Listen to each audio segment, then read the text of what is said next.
Hi everyone.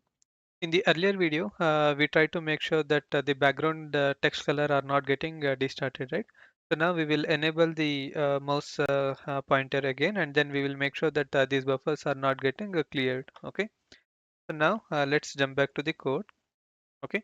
So this is where we used to call that function, right?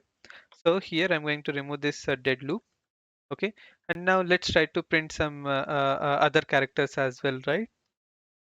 So X, I'm going to make this as the same.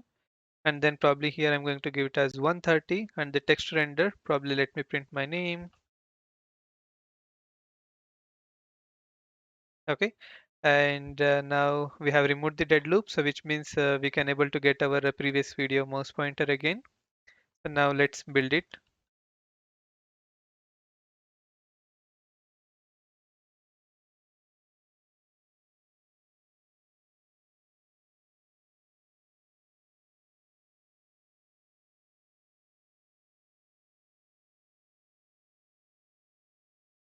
Okay.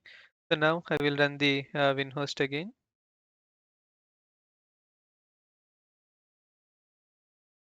Up sample driver. Yep. So now we can see a clear text which is getting displayed. Okay. And here I'm trying to move my cursor on top of this text, and I'm making sure that this mouse pointer is not clearing any pixels on top of it. Okay. So now this proves that yes, our mouse pointer is working perfectly fine, and we can able to render the text wherever we wanted to render on the screen. Okay. So now, in the next video, what we will try to do, so we will try to use the mouse click events. Okay. So here we are already implemented this left and the right click events, right?